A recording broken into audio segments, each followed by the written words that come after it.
Morbid Facts, Part 648. Decades of intense drumming took a brutal toll on Phil Collins's body, causing such severe nerve damage that he could no longer hold onto drumsticks. After spinal surgery in 2009, Collins lost much of the feeling in his hands and was forced to give up drumming entirely. The loss devastated him to the point where he contemplated taking his own life. In 1974, Stanford student Arliss Perry was found murdered in a campus chapel, posed kneeling at the altar with a candle stuck inside her body in what appeared to be a ritualistic killing. The case went cold for decades until in 2018, DNA linked it to a campus security guard who took his own life as police attempted to arrest him. In 2021, during a wedding ceremony in Uttar Pradesh, India, a bride named Surabi collapsed from a heart attack and was pronounced dead shortly afterwards. But instead of canceling the expensive event, both families agreed to continue the wedding by marrying the groom to Surabi's younger sister, Nisha. The ceremony went on while Surabi's body was placed in another room in the house.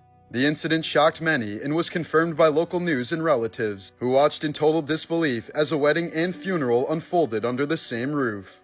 Morbid Facts, Part 647. Mark Hoffman was a skilled forger who gained notoriety in 1980s Utah by selling fake historical documents, many of which targeted early Mormon history. His most infamous creation, the Salamander Letter, falsely claimed that Joseph Smith's divine revelations involved a magical salamander, casting the origins of the Latter-day Saints Church in a bizarre and controversial light. Hoffman sold these forgeries for tens of thousands of dollars, duping collectors, historians, and even high-ranking church officials. But as demand grew, he began accepting payments for documents he hadn't yet forged, falling deep into debt. When clients started questioning delays in authenticity, Hoffman resorted to violence, killing 2 people with homemade bombs before accidentally injuring himself while attempting to plant a third. Although mangled, he survived and later pled guilty to murder and fraud.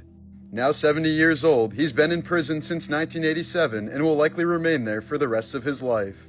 Morbid Facts, Part 535. In 1966, James Meredith, the first black man to attend the University of Mississippi, planned a one-man, 220-mile march against fear to encourage black people to vote. But despite a police presence just 2 days into the march, James was shot in the neck, back, and head by a white supremacist. He was quickly rushed to the hospital and ended up surviving his wounds, while his attacker only received 2 years in prison. Later that same year, James completed the march, by which point over 10,000 people had joined him. James is now 91 and still lives in Mississippi. Depression-era gangster John Dillinger survived a shootout with the FBI, robbed 24 banks and 4 police stations, had plastic surgery to change his face and remove his fingerprints, escaped from prison using a wooden gun, and led the government on a year-long chase that cost them 4 times the amount he had ever stolen. After Dillinger was finally shot and killed by the FBI in 1934, bystanders rushed to the theater where he was killed to soak their handkerchiefs in his blood, while thousands stormed Chicago's morgue to have their photos taken with his corpse.